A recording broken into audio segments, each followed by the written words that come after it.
Heisenberg uncertainty principal. पिछले class में कुछ सवाल किए थे हम लोग, वेवलेंथ रिलेटेड किए थे, डी ब्रूगली वेवलेंथ रिलेटेड है ना। हाइसेनबर्ग अनसर्टेनिटी प्रिंसिपल नोट करो। According to this principal,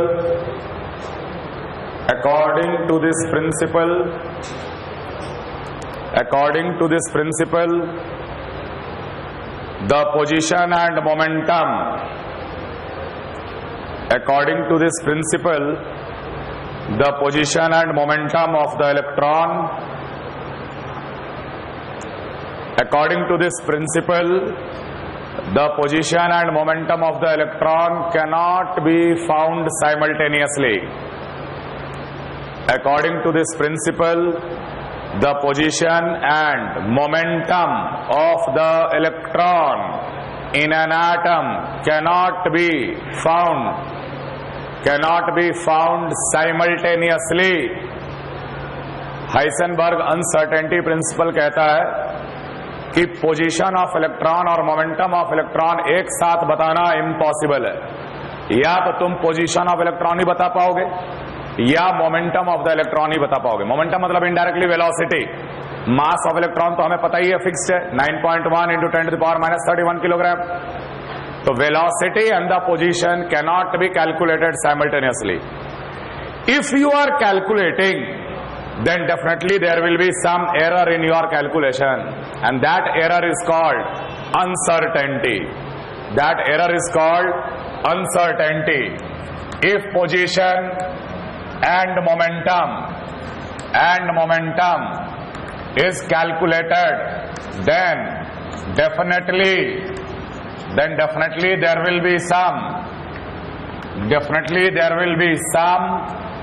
error, and that error is called uncertainty.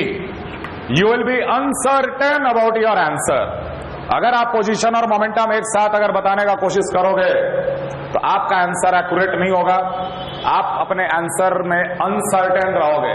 जैसे मान लो आंसर 12 है तो यू में बी अनसर्टेन बाय 0.5, 12 ± 0.5, माने आप एक्यूरेटली पोजीशन और मोमेंटम एक साथ किसी इलेक्ट्रॉन का नहीं बता पाओगे। That is Heisenberg uncertainty principle. क्यों नहीं बता पाएंगे वो हम लोग अभी समझेंगे, लेकिन अगर बताने का कोशिश करते हैं तो हमारे दोनों आंसर में कुछ एरर होगा। That error is called uncertainty. You will be uncertain about your answer. समझ में आ रहा है? And that uncertainty is represented by delta. That uncertainty is represented by delta. Let the uncertainty in position is delta x. Let the uncertainty in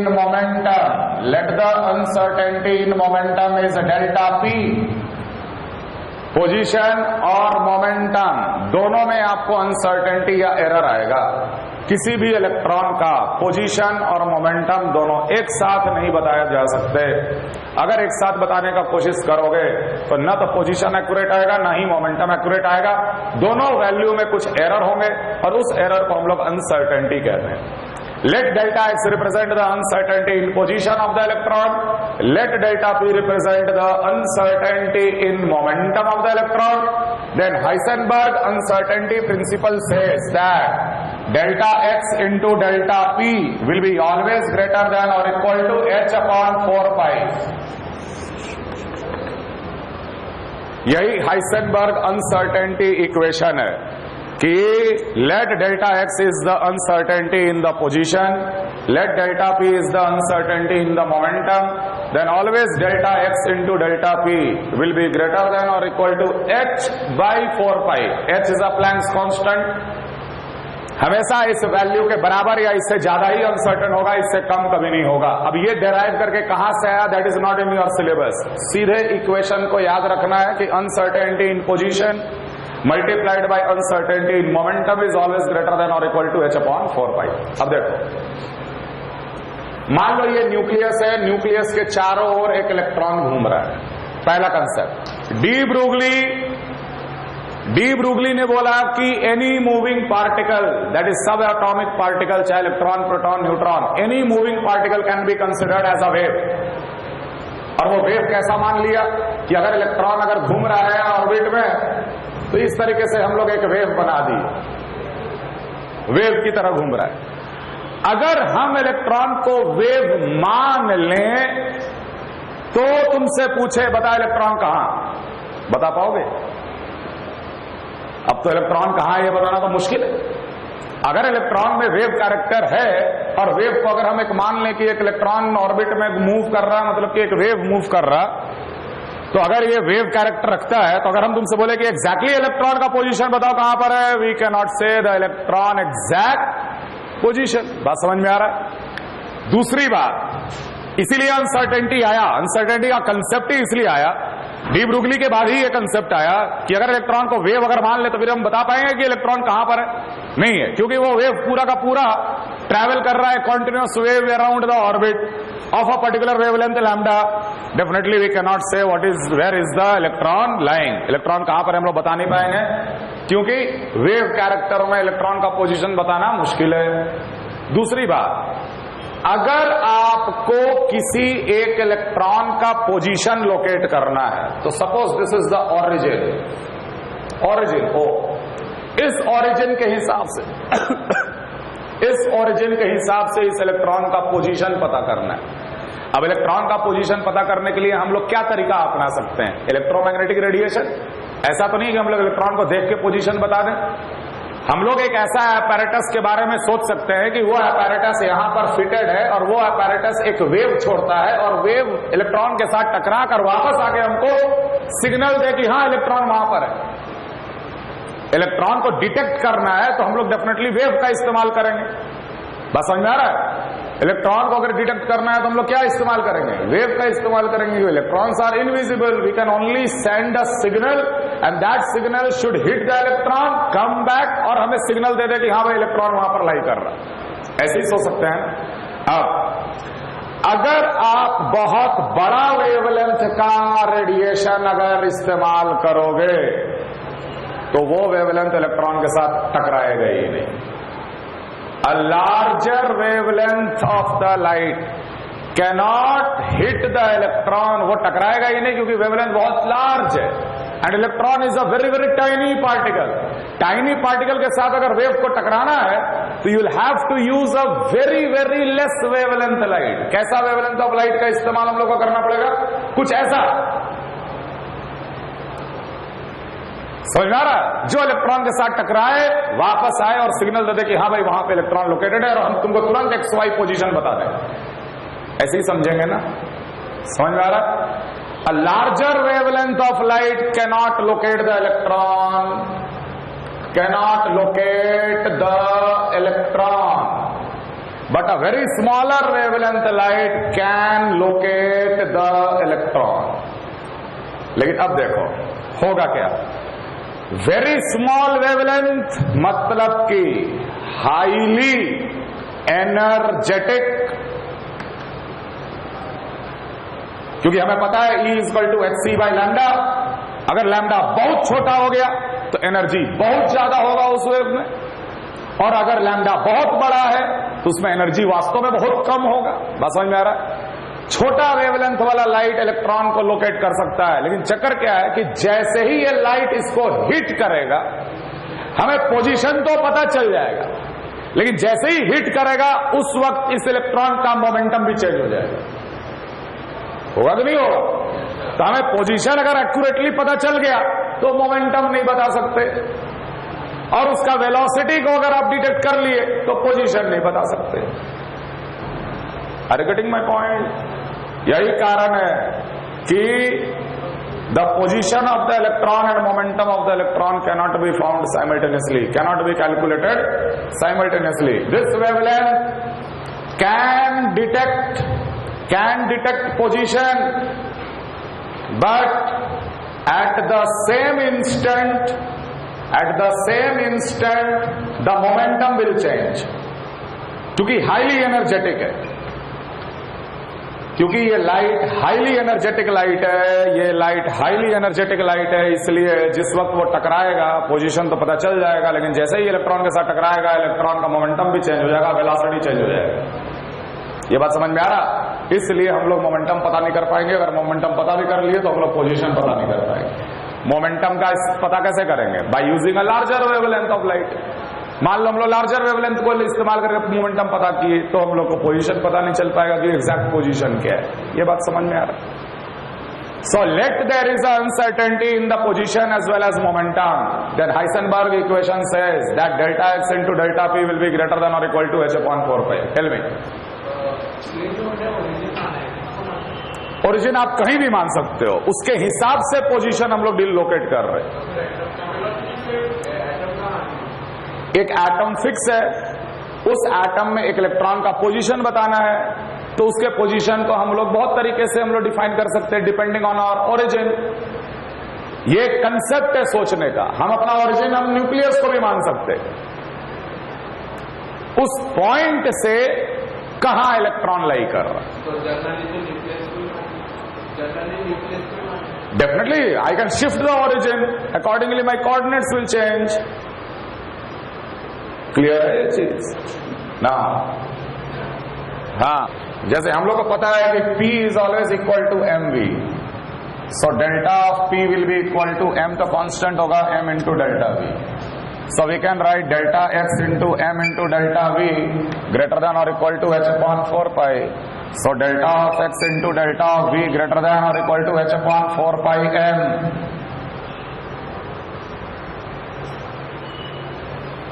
Uncertainty in position multiplied by uncertainty in velocity is greater than or equal to h upon 4 pi m.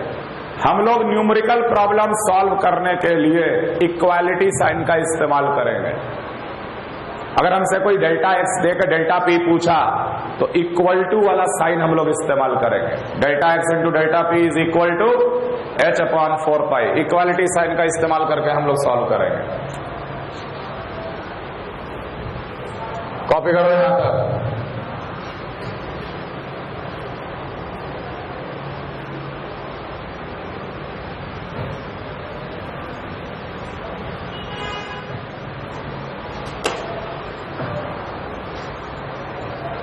अब देखो, energy E is equal to force into distance. दोनों तरफ का dimension same है। Energy का dimension और force into distance का dimension दोनों सेम है। Energy is F into x, दोनों तरफ का डायमेंशन सेम है। What is F? ma into x. What is A? m into v by t into x. What is m into v? p by t into x. t को इस तरफ ले गए, e into t is p into x. Taking delta both side, delta e into delta t, delta x into delta p. So that delta x into delta p given by the Heisenberg can be replaced by uncertainty in energy multiplied by uncertainty in time.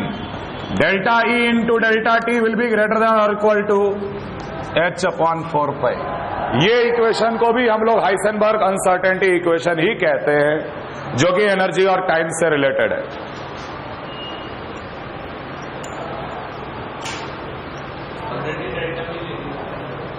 Delta क्यों लेंगे delta भी? m into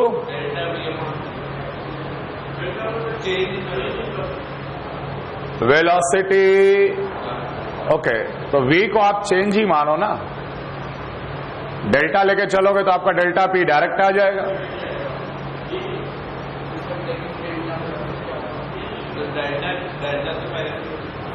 नहीं, acceleration is velocity by time. If the initial velocity is considered to be 0, then at time t is equal to 0, the velocity is 0. At any time t, if the velocity is v, then it can be written ना v by t। नहीं तो वो condition हम लोग acceleration को मैंने एक simple form में लिख रहे। अब ये जो x है ये भी तो डेल्टा x होगा। Force into displacement is the work done और the energy, right.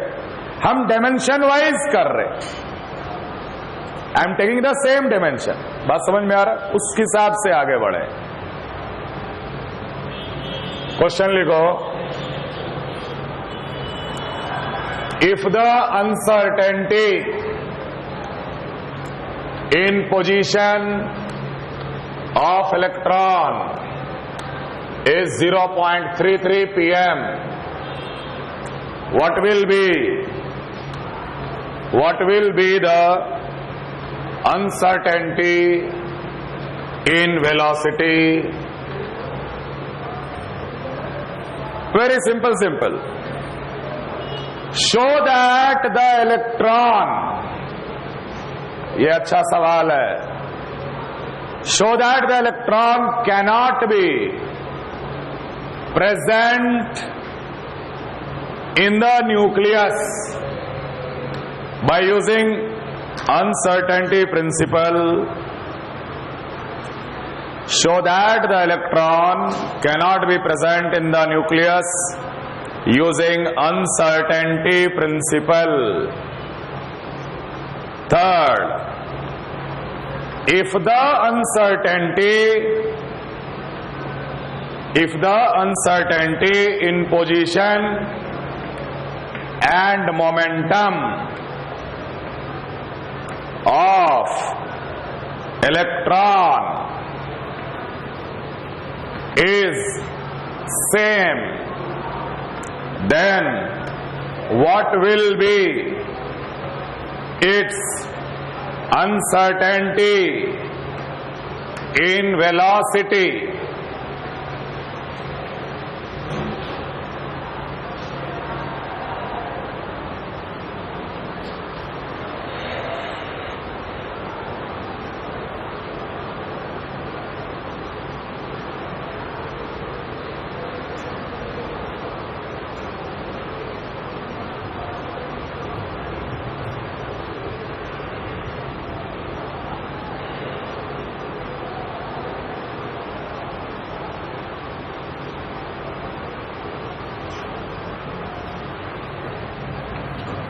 If H plus is accelerated to 6.62 into 10 की power 6 meter per second and error in velocity is plus minus 1%, then find delta x.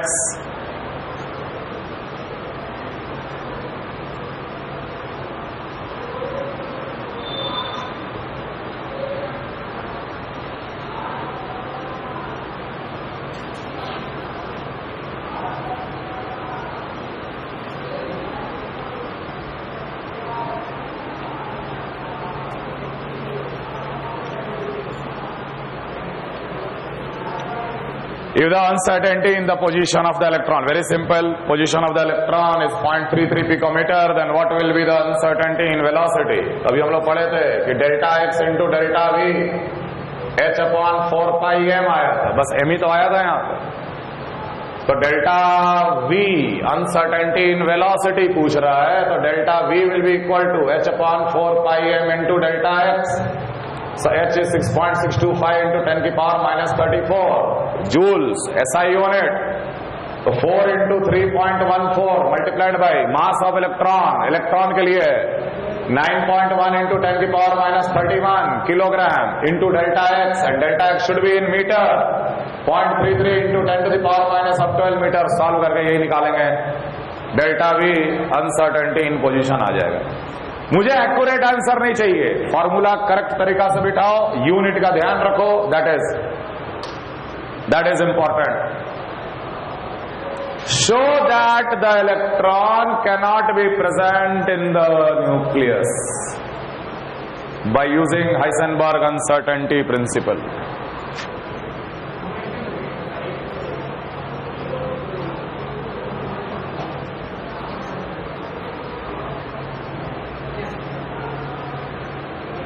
कैसे?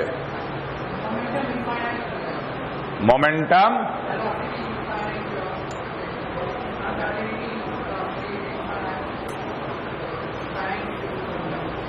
क्यों, कैसे? अगर nucleus के अंदर electron होता तो डेल्टा एक्स जीरो। कैसे, क्यों भाई? वैसे तो हम बोल देंगे कि यार एटम के अंदर भी अगर इलेक्ट्रॉन है तो डेल्टा एक्स जीरो। अपने मन से डेल्टा एक्स जीरो थोड़ी ले लेंगे, डेल्टा एक्स का वैल्यू आएगा। तो देखो, बहुत ही छोटा सा लेकिन बहुत ही अच्छा सवाल है ये कि prove that the electron can not lie inside the nucleus by using uncertainty principle. अगर न्यूक्लियस के अंदर इलेक्ट्रॉन है, अगर न्यूक्लियस के अंदर इलेक्ट्रॉन है, देन मैक्सिमम डेल्टा एक्स का मैग्नीट्यूड कितना होना चाहिए? मैक्सिमम डेल्टा एक्स का मैग्नीट्यूड कितना? मैक्सिमम आप अनसर्टेन हो सकते हो। तो यार न्यूक्लियस का जो साइज है, रेडियस है, वो फर्मी में होता 10⁻⁻15 मीटर में होता है।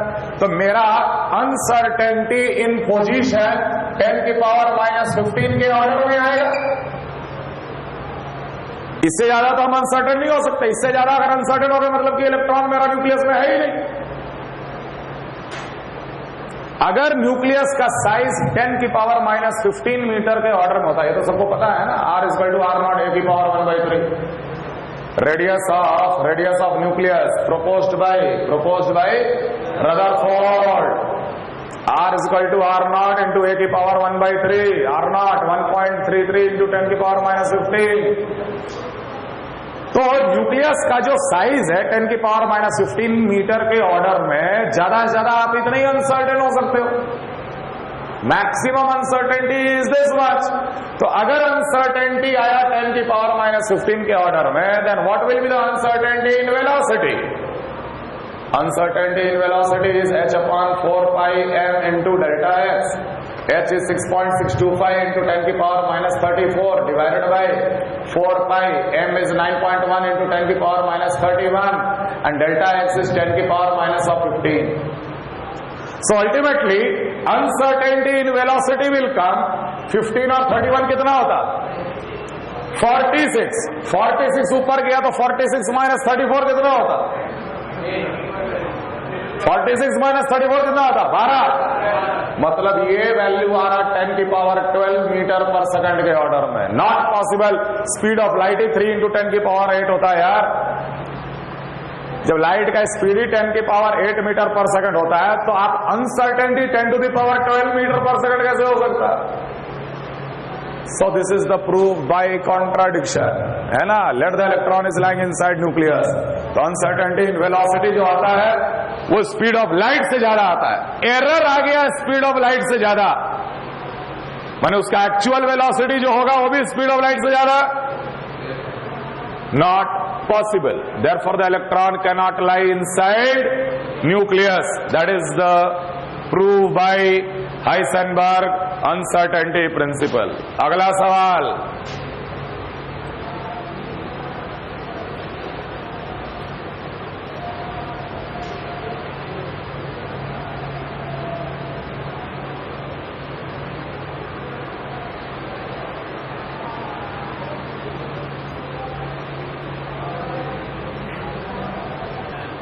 अगर एक इलेक्ट्रॉन का अनसर्टेनिटी इन पोजीशन और अनसर्टेनिटी इन मोमेंटम अगर बराबर हो गया, then what will be the uncertainty in velocity? What is given? Uncertainty in position and momentum are equal. कर लिए ये?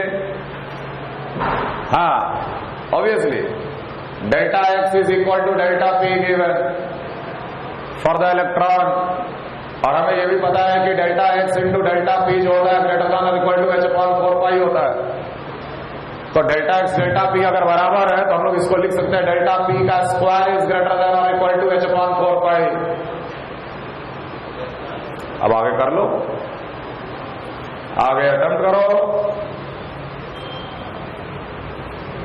Delta x is equal to delta P given, so delta x into delta P will become delta P का square, मतलब कि delta P will be greater than और equal to under root of h upon 4 pi. And what is delta P? It is m delta v। Delta p is m delta v greater than or equal to this, therefore delta v will be equal to 1 upon m under root of h upon 4 pi। Answer m का value बिठाओ, answer निकला।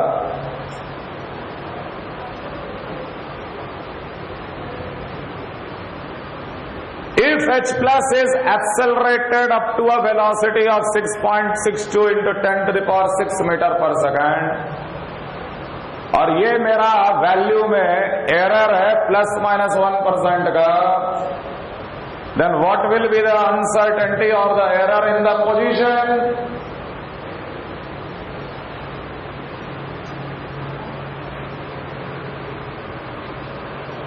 हम लोग Bohr model में electron का velocity का order किसमें निकाले थे? 2.18 into 10 to the power 6 metre पर सेकंड, मतलब it is near to the speed of light. अरे यार, कोई चीज अगर स्पीड ऑफ लाइट के आसपास अगर मूव कर रहा है तो तुम कितना एक्यूरेट हो सकते हो उसके पोजीशन और मोमेंटम के बारे में? That is uncertainty principle. So delta we is 1/100 of 6.62 into 10 की पावर 6, which is 6.62 into 10 की पावर 4। इतने से अनसर्टेन हो।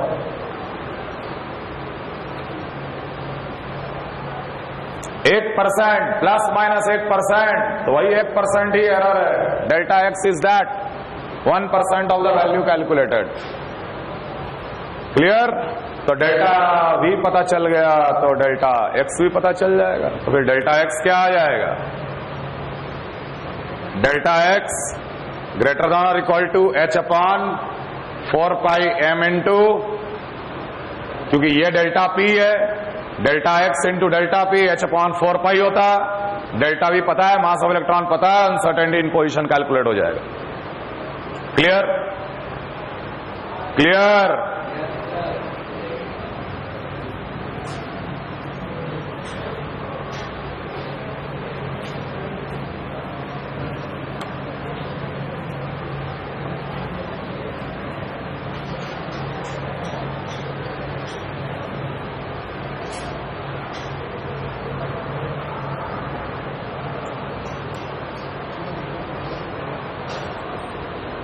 देखो, जब अनसर्टेनिटी प्रिंसिपल आया कि we are not sure that whether the electron is moving with this velocity, और उसका पोजीशन सब में अनसर्टेन है, पोजीशन में अनसर्टेन है, मोमेंटम में अनसर्टेन है, तो ये कहना कि इलेक्ट्रॉन एक 2 डायमेंशनल ऑर्बिट में गोल गोल घूमता है, ये बिल्कुल गलत बात है। अरे यार, अगर एक इलेक्ट्रॉन अगर एक ऑर्बिट में गोल गोल घूमता तो फिर ये अनसर्टेनिटी प्रिंसिपल का क्या मतलब है? समझ में आ रहा है? So actual picture of atom is कि एटम में नो डाउट न्यूक्लियस होता है, एटम में नो डाउट न्यूक्लियस होता है।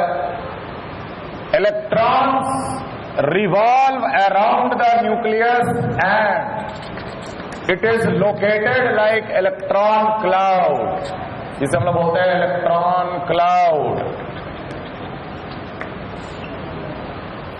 कभी भी इलेक्ट्रॉन सर्कुलर ऑर्बिट में न्यूक्लियस के अबाउट कभी नहीं घूमता। वो तो बोर मॉडल का 2 डायमेंशनल पिक्चर था। Actual picture is a 3 dimensional atom. Consider it spherical, ठीक है, बीच में न्यूक्लियस। इलेक्ट्रॉन बिल्कुल रैंडम मोशन कर रहा न्यूक्लियस के अबाउट, कोई 2 डायमेंशनल ऑर्बिट में इलेक्ट्रॉन मूव नहीं करता। Nucleus is surrounded by electrons like a cloud. Electron cloud. Electron can be anywhere, but not inside the nucleus. But in that space of the atom, the electron can be anywhere. It will be in a random motion. The Bohr model is a very simple picture of an atom. It is a two-dimensional picture of an atom कि एक 2 pi r circumference या r radius का orbit में electron गोल गोल घूमता है, वो सब फालतू बात है. इलेक्ट्रॉन का एक्चुअल पिक्चर कुछ ऐसा होता है कि न्यूक्लियस सेंटर में है और चारों तरफ से इलेक्ट्रॉन क्लाउड उसको घेरे हुए है. इलेक्ट्रॉन कहीं भी हो सकता, हमेशा इलेक्ट्रॉन रैंडम मोशन करता अंदर. समझ में आ रहा है? नाउ इसी चीज को एक्सप्लेन करने के लिए अब जो हम लोग जिस पार्ट में जा रहे हैं, it is a very important, अच्छा इंटरेस्टिंग पार्ट है. अगर समझ में आया तो मैं कोशिश करूंगा समझाने का, कि हम लोग कोशिश करेंगे इमेजिन करने का 3 dimensional picture of the atom. And this is the most modern theory जो हम अभी डिस्कस करेंगे. बोर मॉडल तो बहुत पुराना थियरी है. The modern concept of atomic structure अभी आएगा आपके सामने. वो मॉडर्न कंसेप्ट को बोलते हैं हम लोग quantum mechanical model. Quantum mechanical model of the atom, and this quantum mechanical model was given by Schrödinger.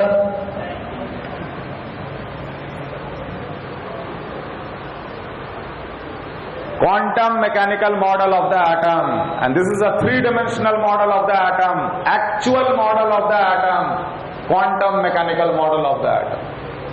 And this model is given by Schrödinger, और इसका एक बहुत ही फेमस इक्वेशन है जिसको हम लोग बोलते हैं श्रोडिंजर इक्वेशन. बहुत कॉम्प्लिकेटेड इक्वेशन है, उसका सॉल्व करना आपके सिलेबस में नहीं है. आईआईटी में जाओगे तो सॉल्व करोगे. बहुत सारा higher experiment, higher mathematical techniques इस्तेमाल होगा, कंप्यूटेशनल टेक्निक भी इस्तेमाल होगा इक्वेशन को सॉल्व करने में. आपको इस थियरी का बेसिक आइडिया का आवश्यकता है. क्लियर? कुछ ग्राफ्स देखेंगे हम लोग, ऑर्बिटल की बात करेंगे. 2 dimension वाला पिक्चर अब दिमाग से निकाल दो कि न्यूक्लियस के चारों ओर गोल गोल सर्कुलर ऑर्बिट में इलेक्ट्रॉन घूमता है. ऐसा कुछ नहीं है. हाँ, बोर मॉडल का बहुत कुछ चीज आज के डेट में भी एक्सेप्टेड है. एनर्जी शेल्स, बोर ही पहला आदमी था जो बोला था कि न्यूक्लियस के चारों ओर एनर्जी शेल्स होते हैं और हर शेल का एनर्जी क्या होता है? फिक्स्ड होता है. जब उसमें इलेक्ट्रॉन होगा उसी शेल का एनर्जी इलेक्ट्रॉन एक्वायर करेगा. वो आज भी हम लोग इस्तेमाल करते हैं. बोर मॉडल का जो एनर्जी शेल्स का जो कंसेप्ट था, उसके अलावा बाकी और कुछ चीज एक्सेप्ट नहीं किया गया. हम लोग लिखते थे ना K(Q1 Q2 upon R² equal to mv²/r. Centripetal force is equal to force of attraction. जब गोल घूमता ही नहीं तो फिर सेंट्रीपिटल फोर्स की क्या बात है? न्यूक्लियस के चारों तरफ इलेक्ट्रॉन लोकेटेड है. No doubt electrons are moving. It has a kinetic energy, it has a potential energy, but it is not moving in a circular orbit. It is moving in a random manner around the nucleus only. Therefore, हम लोग atom को दूर से कैसे imagine करते हैं? Nucleus बीच में proton और न्यूट्रॉन के साथ, और चारों तरफ डॉट डॉट डॉट डॉट बना दो ताकि आपको लगे कि इलेक्ट्रॉन क्लाउड से सराउंडेड है न्यूक्लियस. क्लियर? देखो, क्वांटम मैकेनिकल मॉडल में the electron is considered to be a standing wave. एक इलेक्ट्रॉन को डी ब्रूगली ने वेव माना. Lambda equal to h/mv. थोड़ा नोट्स पढ़ लेना. नो डाउट जब वो वेव माना, क्वांटम मैकेनिकल मॉडल भी एक इलेक्ट्रॉन को वेव कैरेक्टर का ही मानता है कि वो वेव कैरेक्टर का ही है. पार्टिकल कैरेक्टर भी है, वेव कैरेक्टर भी है, dual character. Lambda equal to h/mv. mv क्या है? Particle character. लैम्डा क्या है? Wave character. De Broglie wavelength. Lambda is h/mv. Dual character equation. An electron is considered to be a standing wave. Now, what is a standing wave? जैसे मान लो कि हम यहां खड़ा हो जाए और तुम वहां खड़ा हो जाओ. दोनों के हाथ में रस्सी है बिल्कुल टाइट, ठीक, और हम लोग बस रस्सी को ऐसे से हिला रहे हैं. वेव क्रिएट हो रहा है. लेकिन वो वेव ये 2 पॉइंट के बीच में ही रहेगा, वो कभी भी बाहर प्रोपोगेट करेगा क्या? नहीं।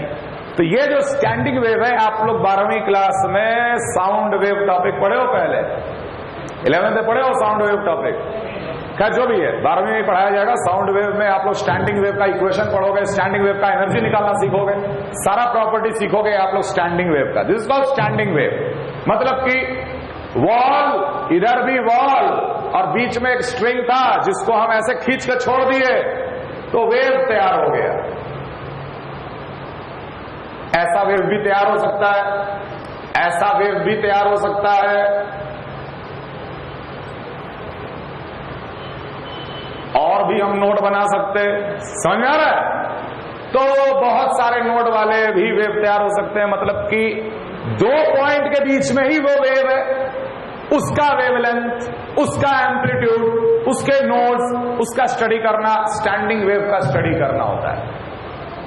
Nucleus, boundary of the atom, obvious सी बात है कि एटम ना तो बाउंड्री के बाहर इलेक्ट्रॉन ना तो बाउंड्री के बाहर जाता और ना ही न्यूक्लियस के अंदर जाता।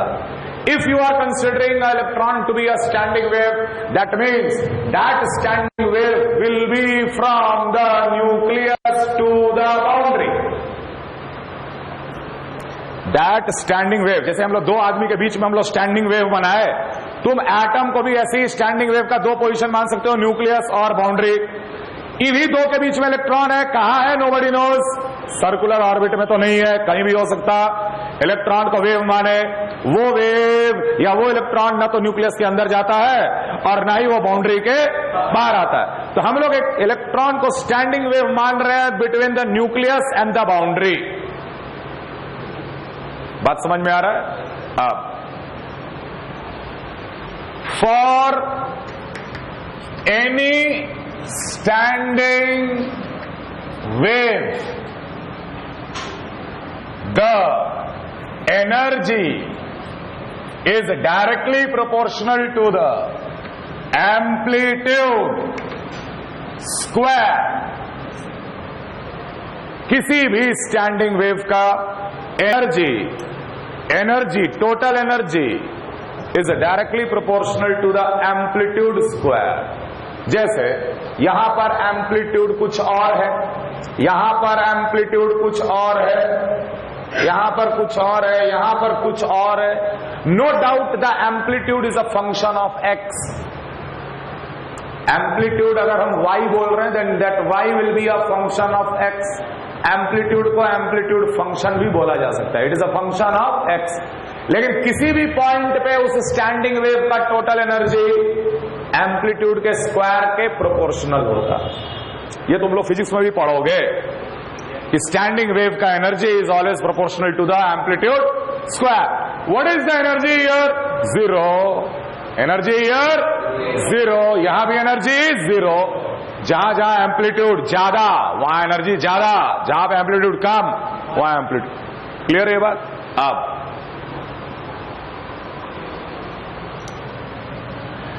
electrons are considered to be a standing wave of amplitude function psi।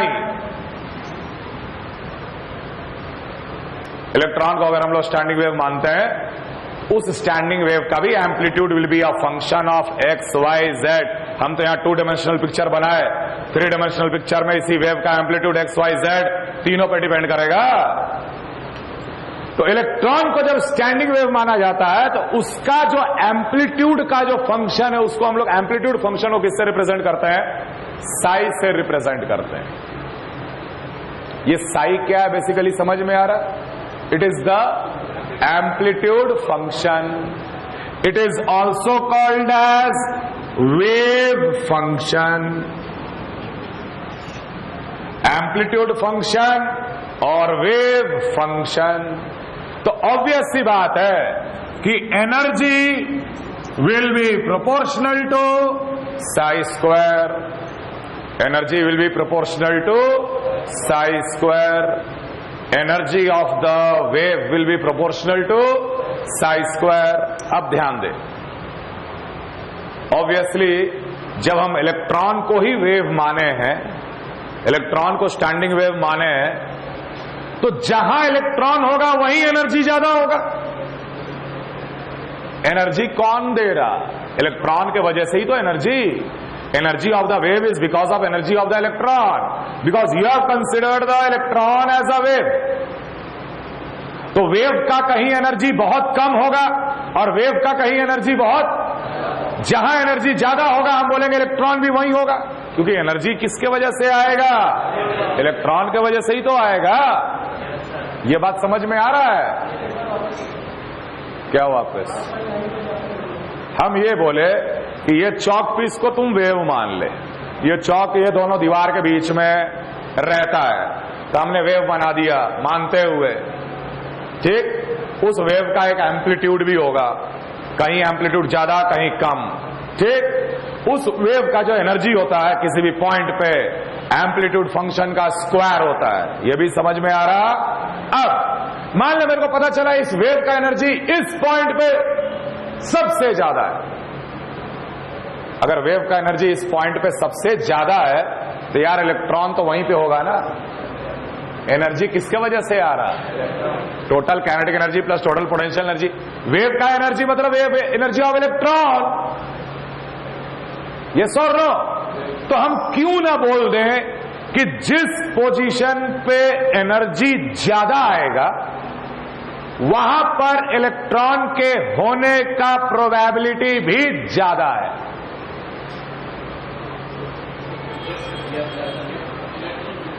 Yes और no?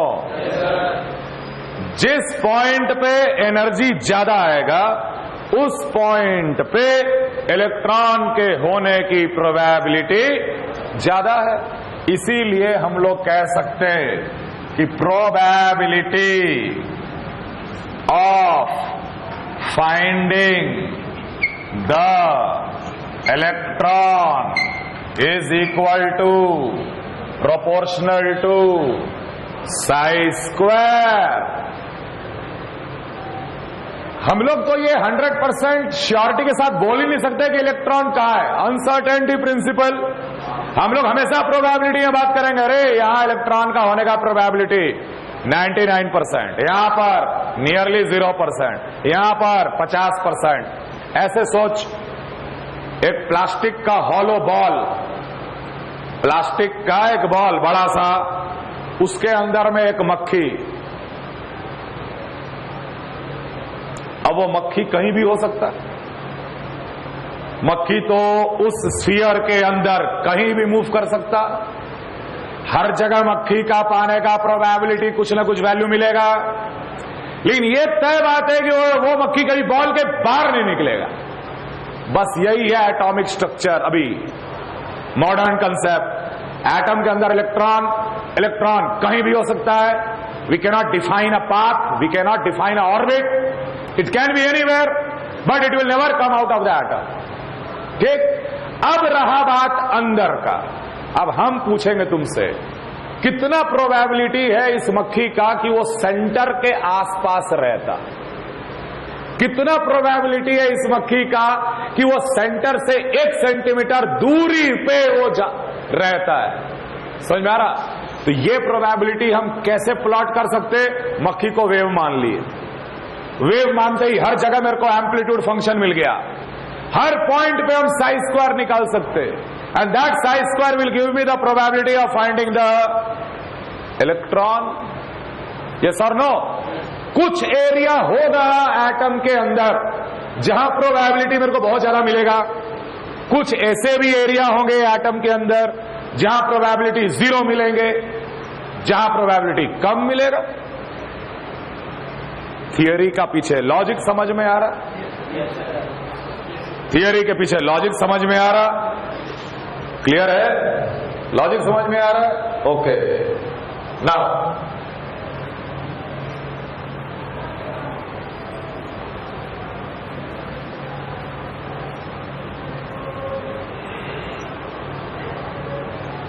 psi satisfies del square psi by del x square plus del square psi by del y square plus del square psi by del z square plus of 8 pi square m upon h square into e minus v times psi is equal to 0. सिर्फ ये equation देखने के लिए, तुम्हारे को सिर्फ देखने के लिए, हम लोग इसे श्रोडिंजर इक्वेशन कहते हैं। श्रोडिंजर ने प्रूफ किया कि जिस साई को आप एम्पलीट्यूड का फंक्शन मान रहे हो, जिस साई को आप वेव फंक्शन या एम्पलीट्यूड फंक्शन बोल रहे हो, डेफिनेटली वो इस इक्वेशन को सेटिस्फाई करेगा। हम जब ये पूरा थियरी पढ़ा देंगे तो मैं इस इक्वेशन को डिराइव भी कर दूंगा, आपको समझ में भी आ जाएगा। I will derive it, no problem. बहुत सिंपल है डेरिवेशन, बहुत सिंपल। इसका डेरिवेशन कोई बहुत बड़ा चीज नहीं है, ये बहुत बड़ा देखने में खाली ऐसा इक्वेशन आराम से डिराइव हो जाता है कंसिडरिंग अ वेव इक्वेशन। लेकिन अभी हम डिराइव कर देंगे तो तुम घबरा जाओगे। अभी सिर्फ ओवरऑल व्यू समझो कि लॉजिक क्या है इस थियरी के पीछे। समझ में आ रहा? Where Planck's constant, mass of electron, E is the total energy and V is the potential energy.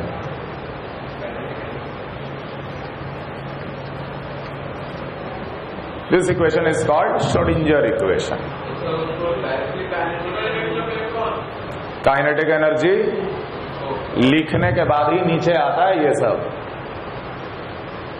पहले वो काइनेटिक एनर्जी में ही लाया गया और उस फिर काइनेटिक एनर्जी को पोटेंशियल एनर्जी और टोटल एनर्जी में चेंज कर दिया गया।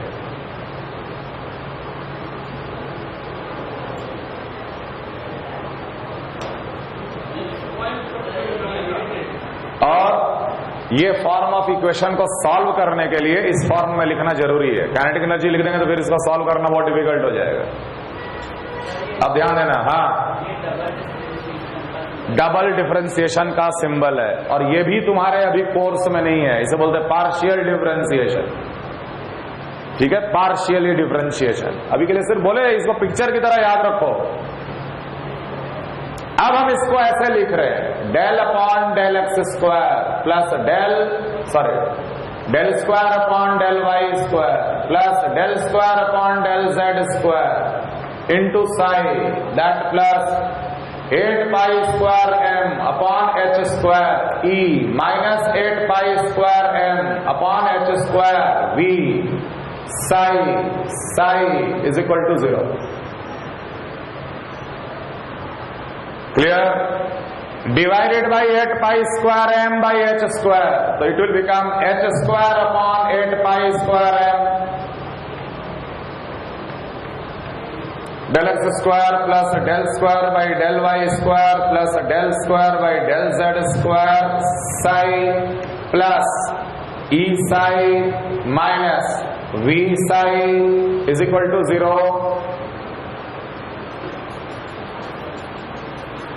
अगर हम इसमें दोनों तरफ माइनस साइन मल्टीप्लाई कर दें तो अल्टीमेटली ये बन जाएगा minus plus. Clear? Minus of h square upon 8 pi square m del square by del x square plus del square by del y square plus del square by del z square, पूरा bracket में इन दोनों को हम common ले रहे हैं। यहां क्या आ जाएगा? प्लस ऑफ वी ब्रैकेट में Sai is equal to E Sai.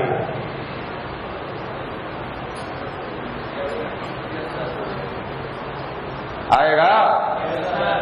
ठीक है। अब इसी को हम लोग शॉर्ट में लिख देते हैं, capital H psi is equal to E psi and this H is called Hamiltonian operator और इसे बोलते हैं हम लोग eigen. So what is Hamiltonian operator is this. अब ध्यान देना, इस पूरे को हम लोग एक और सिंबल से रिप्रेजेंट करते हैं, inverted delta square. So ultimately it can be written as कि h is what minus of h square upon 8 pi square m del का square plus of Hamiltonian operator. तो इस इक्वेशन को हैमिल्टोनियन ऑपरेटर के form में देखिए। अब Hamiltonian operator क्या है, आइगन क्या है, नॉट इन योर कोर्स। बस इतना समझना कि यहां तक लाने के बाद ही इस इक्वेशन को हम लोग सॉल्व कर पाते हैं, क्योंकि यहां तक आने के बाद ये एक पर्टिकुलर स्टैंडर्ड फॉर्म में आ गया। अब इसके बाद बहुत हायर मैथमेटिक्स है, that is not in your course. बस हैमिल्टोनियन ऑपरेटर और आइगन इस फॉर्म में इक्वेशन को लाकर ही फिर इसे सॉल्व किया जाता है। सॉल्व करना मतलब क्या, what is psi is equal to निकालना। सॉल्व करना मतलब what is psi is equal to निकालना। साई निकलेगा तो साई स्क्वायर भी निकलेगा, साई स्क्वायर निकलेगा तो प्रोबेबिलिटी भी निकलेगा। अल्टीमेटली हमको तो पूरे 3D में probability of finding the electron चाहिए।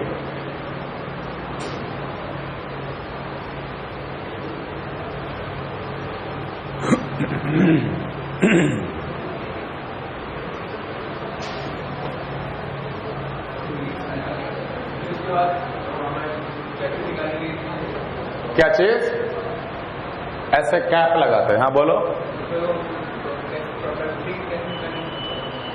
नहीं, यहां तक लाने के बाद इसको आसानी से सॉल्व किया जाता है। अब ये कैसे सॉल्व होता है ये तो हम नहीं बता पाएंगे, ना तुम समझ पाओगे।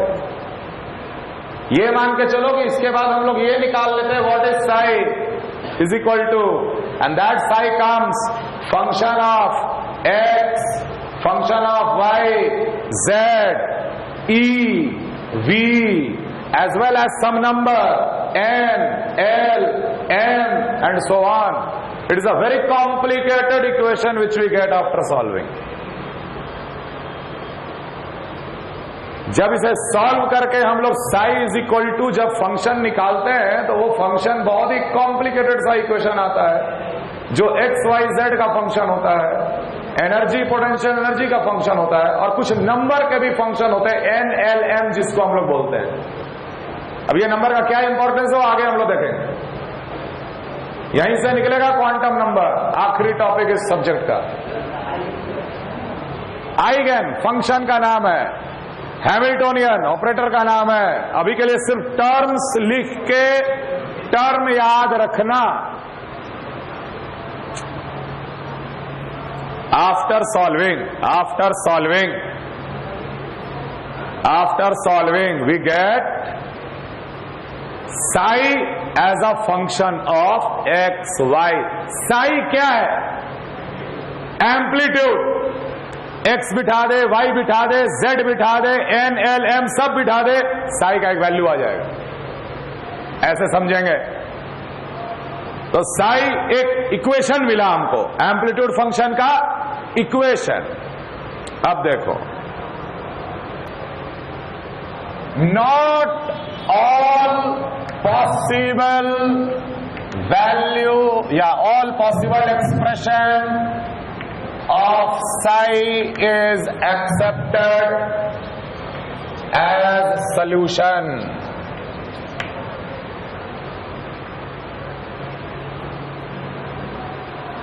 साई का तो एक जनरल एक्सप्रेशन आया ना मेरे पास, एक्स वाई जेड में, एन एल एम भी नंबर है कुछ उसमें, तुम उसमें रैंडमली नंबर बिठा सकते हो, एन का वैल्यू 2, एल का वैल्यू 1, एम का वैल्यू 0, तो आपको एक और इक्वेशन मिल जाएगा। फिर दूसरा वाला इनफाइनाइट नंबर ऑफ इक्वेशन तैयार हो जाएंगे। इस सारा का सारा उस इक्वेशन का सोल्यूशन नहीं माना जाएगा। क्यों? देखो, only those will be accepted as solution whose या which satisfies। अब क्या सेटिस्फाई करना है ध्यान देना। साई स्क्वायर क्या रिप्रेजेंट करता था? साई स्क्वायर क्या रिप्रेजेंट करता था? एक पॉइंट पे एनर्जी या उसी पॉइंट पे प्रोबेबिलिटी। पॉइंट पे probability can be considered as probability density. किसी पॉइंट पे मास, डेंसिटी तो है नहीं है क्या? हाँ जी सर। तो किसी पॉइंट पे probability is a probability density, ठीक है? अब ध्यान देना। खैर जो भी है, सारे पॉसिबल साई को हम लोग सोल्यूशन नहीं मानते हैं। मतलब ऐसा नहीं कि इलेक्ट्रॉन का कुछ भी इक्वेशन लिख दो तो हम वेव इक्वेशन मान लेंगे, नहीं ना। इलेक्ट्रॉन के लिए जो भी इक्वेशन होगा वो एक कंडीशन के अनुसार होगा। ऐसे अगर साई, अगर ऐसे तुम सोचो y equal to mx plus c, you can put infinite values of m and infinite values of c to get an infinite equation of straight line. yes or no? उसी तरीके से साई का फंक्शन मिल गया, infinite values of n, infinite values of, you can make infinite equations of psi, but not all those equation will be considered as equation of electron. ऐसे समझे? किसे हम equation of electron consider करेंगे? जो एक particular condition को satisfy करेगा, और वो कंडीशन है Sai square multiplied by dx into dy into dz। Nucleus से कुछ दूरी पे एक बहुत ही छोटा सा वॉल्यूम जो कि dx dy और dz का एक बहुत ही छोटा सा वॉल्यूम है। तो psi square multiplied by dx dy dz क्या रिप्रेजेंट कर रहा है? Probability. This was the probability at a point, that point multiplied by volume will give you the probability, right. ये क्या रिप्रेजेंट कर रहा? Probability of finding the electron, probability of finding the electron where in that particular volume, in that particular volume. उसे integrate कर दिए, कहां से कहां तक? माइनस इंफिनिटी से प्लस इंफिनिटी तक। जैसे मान लो मेरे पास एक इक्वेशन है, तुम्हारा एक इक्वेशन है। जैसे इलेक्ट्रॉन को वेव मान के इक्वेशन निकाला गया, वैसे एक इंसान को भी वेव मान के इक्वेशन मान सकते, ठीक है? तेरे लिए मेरे पास 1000 इक्वेशन आया, लेकिन मैंने हजारों को एक्सेप्ट नहीं किया। नहीं, इसका इक्वेशन को हम ऐसे एक्सेप्ट नहीं करेंगे। कैसे एक्सेप्ट करेंगे? पहले तो उस इक्वेशन का स्क्वायर करेंगे, ठीक है? और उसके बाद उसमें हम डीवी मल्टीप्लाई करेंगे, प्रोबेबिलिटी, और इंटीग्रेट कर देंगे ये पूरे क्लासरूम को। माइनस इंफिनिटी से प्लस इंफिनिटी तक इंटीग्रेट करना मतलब क्या? You are integrating it over a entire atom, पूरे एटम में ही इंटीग्रेट कर दिए। तो जब पूरे एटम में ही इंटीग्रेट करके प्रोबेबिलिटी निकाल रहे हो तो प्रोबेबिलिटी तो 1 आना चाहिए ना यार। एटम के अंदर इलेक्ट्रॉन तो है ही, ये तो हमको पता ही है। जब आपने एक पॉइंट पे प्रोबेबिलिटी निकाला इलेक्ट्रॉन का, उसे पूरा एटम के लिए इंटीग्रेट कर दिया, तो एटम के अंदर तो इलेक्ट्रॉन है, प्रोबेबिलिटी इज 1। तो तुम्हारा इक्वेशन हम कौन सा एक्सेप्ट करेंगे? जिसका प्रोबेबिलिटी किसी पॉइंट पे निकाल के पूरे क्लासरूम के लिए इंटीग्रेट कर दिए और प्रोबेबिलिटी को 1 बोल दे कि नहीं भाई ये यहीं पे रहता, अंदर ही है, उसी को करेंगे ना accept. This is the condition. Only those psi will be accepted with satisfies this condition. जो नहीं करता उसको हम लोग उसको एक्सेप्ट नहीं करेंगे। अब देखो, जब हम लोग n का वैल्यू 1 बिठाए, n का वैल्यू 1,